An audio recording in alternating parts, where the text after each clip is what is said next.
So there's this new open source project called Gemma Chat, and the whole point of it is pretty simple. You get a coding agent on your Mac that runs completely offline. No API key, no cloud, no subscription. Once you download the model the first time, you can shut off your Wi-Fi and still build small apps with it. And after digging into it for a bit, I think it's worth showing you how it works and where it actually makes sense to use. The repo is under Amar Rishi's account. He leads product and design at Google AI Studio. So this isn't some random hobby project from a stranger. It's coming from inside the Google AI ecosystem, and the official Google Gemma account on X actually posted about it too. They called it Offline Vibe Coding with Gemma 4, an open-source Electron app that runs entirely on your Mac through Apple's MLX framework. So even though Gemma Chat itself is technically a proof of concept, Google is clearly comfortable putting it forward as a real example of what their local model can do.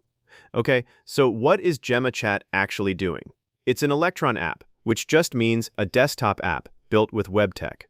Inside, it runs Gemma 4 locally, using Apple's MLX framework.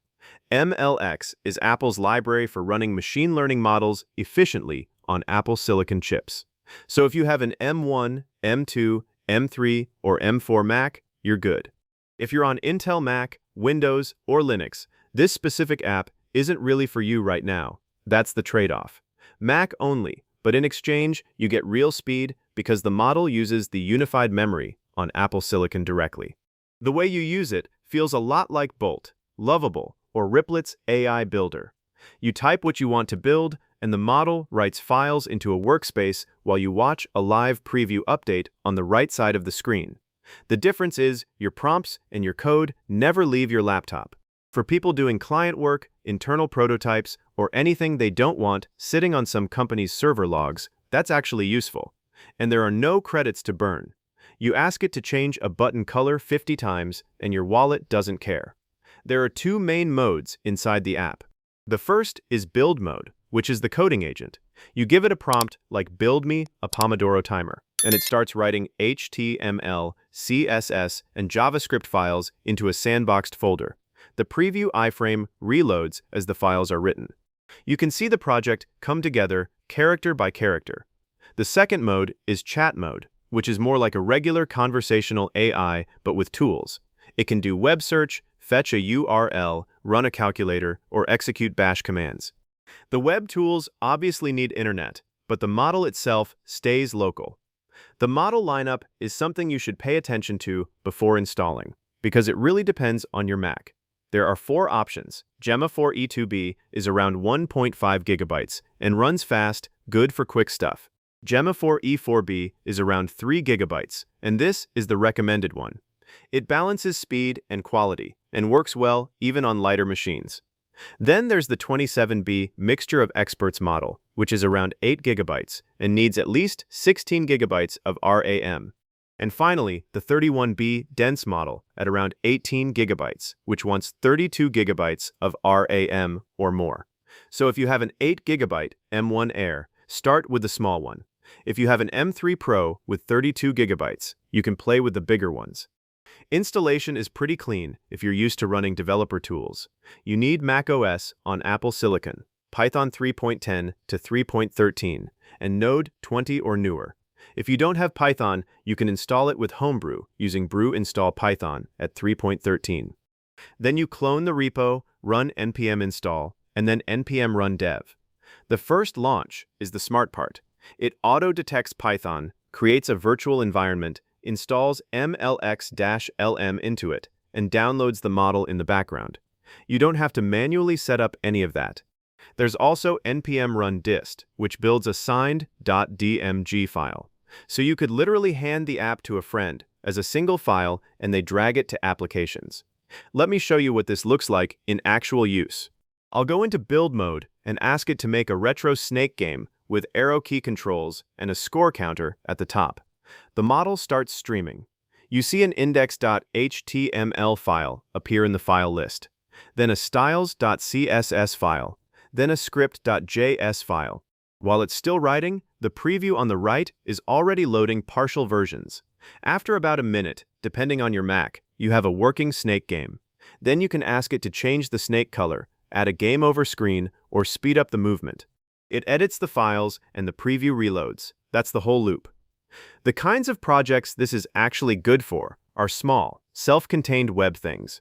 Landing pages, calculators, timers, markdown editors, simple games, dashboards with fake data, portfolio pages, a quick prototype for a client meeting tomorrow, stuff a front-end dev would normally throw together in a weekend. It's not going to refactor a 50,000-line React codebase, and you shouldn't expect it to. A 3 GB local model is just not in the same league as Claude or GPT-5 running on a server farm. But for tiny apps and offline experiments, it gets the job done. The under-the-hood details are where this gets interesting for people who care about how these systems are built. The agent uses an XML-based tool protocol instead of JSON function calling. So when the model wants to write a file, it emits something like an action tag named write_file with a path tag and a content tag inside.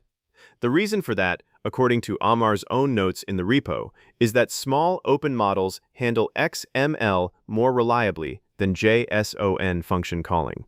Which makes sense if you've ever tried to get a small model to produce perfectly valid JSON.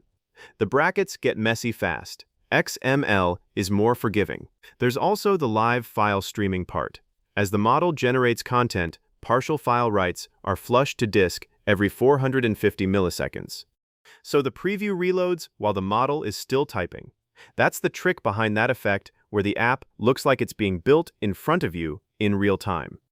Each user message can trigger up to 40 rounds of the agent loop, which means it can write a file, check the result, edit it, run a command, and keep iterating without you stepping in.